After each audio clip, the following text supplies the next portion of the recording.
is Debbie Pyatt, Fitness and Wellness Coordinator with Memorial Health System. This is our Move series, but today we're not going to move quite so much. Do you ever go to bed at night and struggle with getting to sleep because your mind just won't stop? 60 to 70,000 thoughts in a day and you can't calm enough to go to sleep? Or do you go to bed and your shoulder aches or your hip aches or your back aches and you can't sleep? Well, I'm going to show you something you can do to help you to relax the mind, relax the body, lower the blood pressure, and be able to fall asleep. And you can do this if you wake up during the night. But you also want to do these stretches that I'm going to give you before you get out of bed in the morning. I've had a lot of people tell me they can't get down on the floor and do the things that I do. So these are designed for you to do in bed and then just simply fall asleep. Or for you to do when you wake up. So when you get out of bed in the morning, circulation is flowing and you're not so stiff and tired, but you're energized before you even start your day. All right, so pretend this is my bed, and I'm gonna lay down here as you lay down on your bed.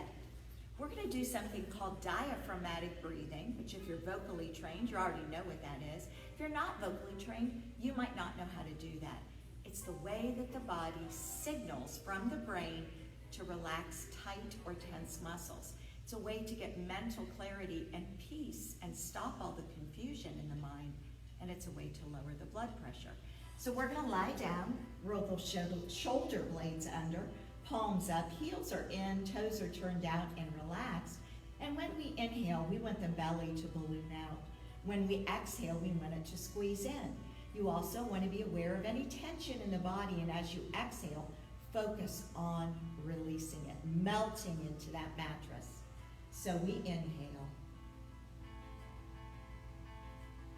exhale,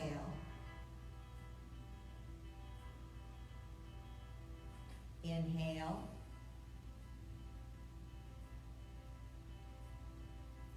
exhale,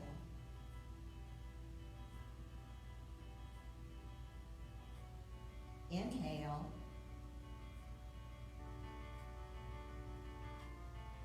exhale,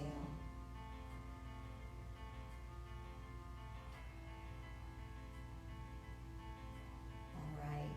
Now the first thing we're going to do, most beds have a headboard against the wall or the side of the bed is against the wall. So we're going to pretend my headboard is over here.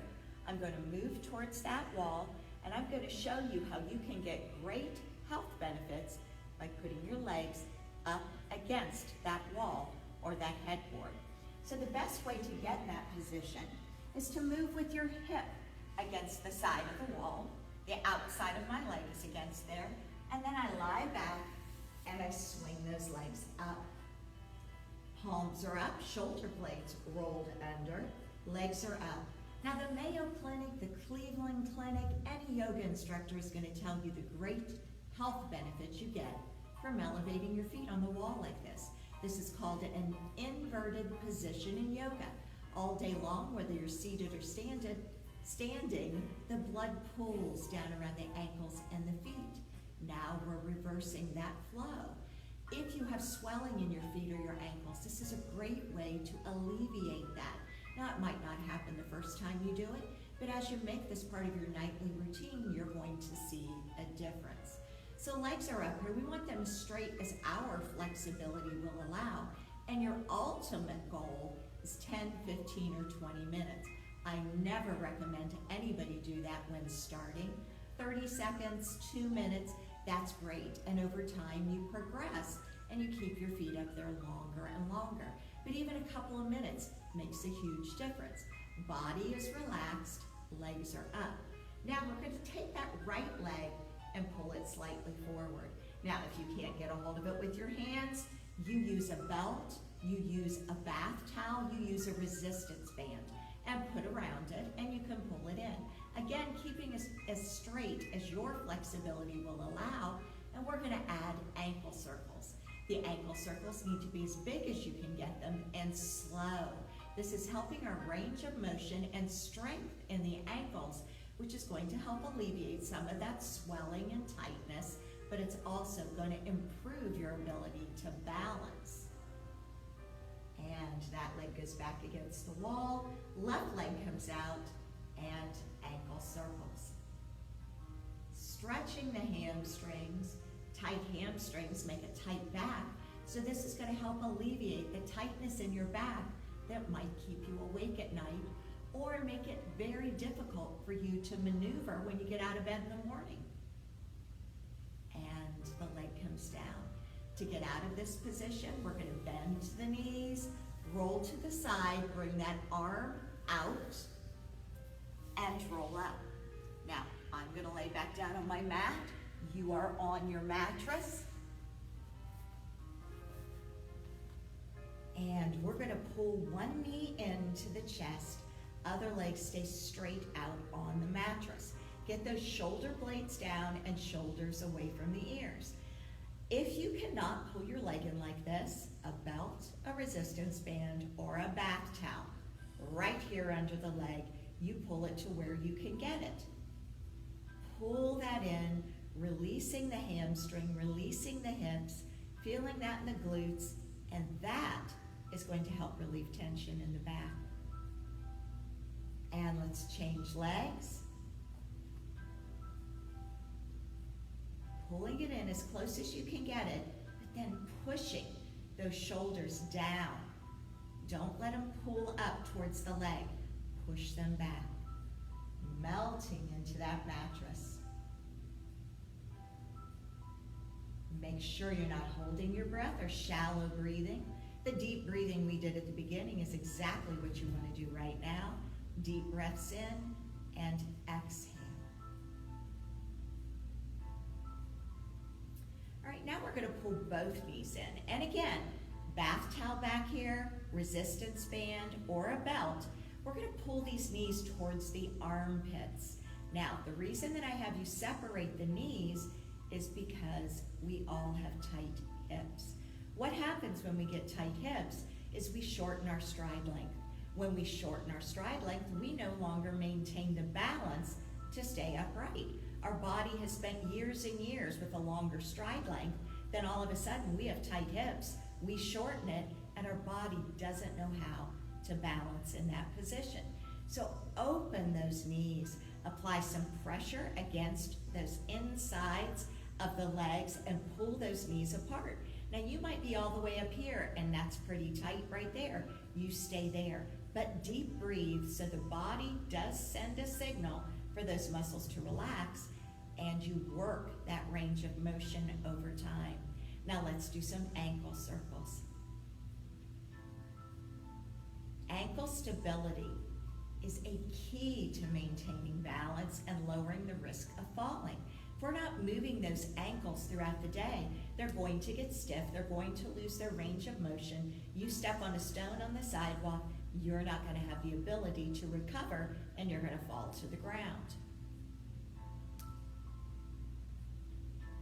All right, now feet to the mattress, knees are together, arms are out in the T, and I want you to keep the knees tight together and drop those knees to the right, trying to keep both shoulder blades on the ground.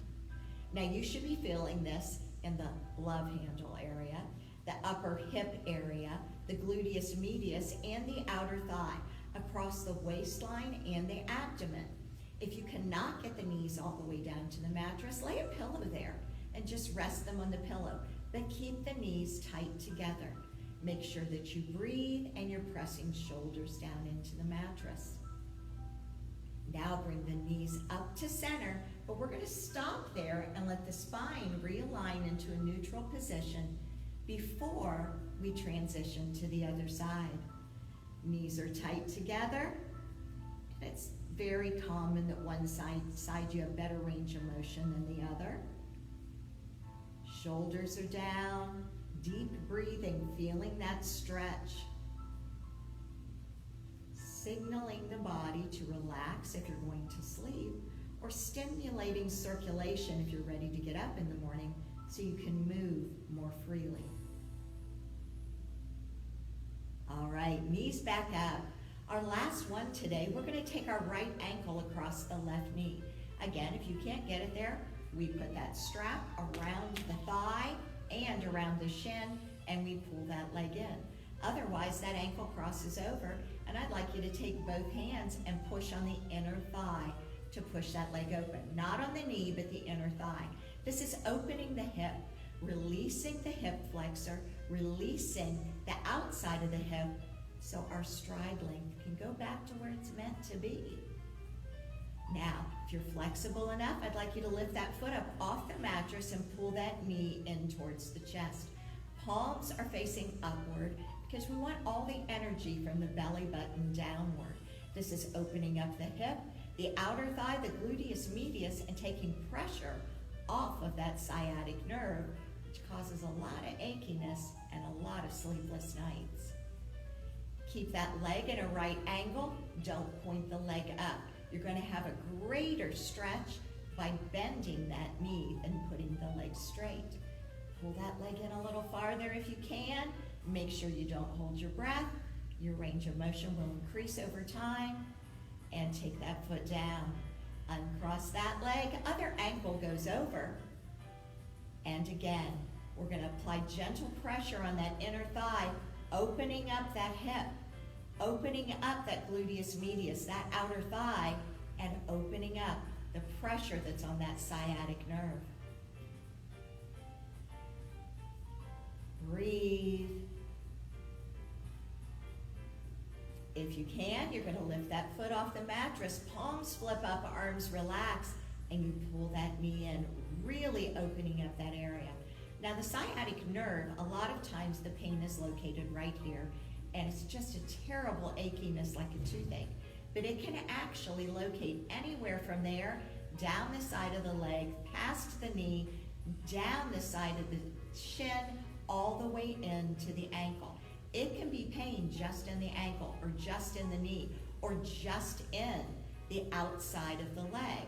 It doesn't just have to be located here, or the full length, but it can be located anywhere within that. A little push in, and now bring that foot down. All right. I hope you enjoyed that, and I hope you will try it. Many people that we deal with in the Wellness Center say they have sleepless nights. If you do that diaphragmatic breathing and you do these stretches, over time, it will signal the body that it's sleep time. It's time to relax. You do those stretches again before you get out of bed, circulation is already flowing. You're going to be more stable on your feet, but you're going to feel better at the start of your day. It's not going to take you till 10 o'clock in the morning to feel like you can move freely. Thank you very much for joining me again. My name is Debbie Pyatt, Fitness and Wellness Coordinator with Memorial Health System. This is our Move series. I'll be back again next Friday. Till then, you have a great week. Bye-bye.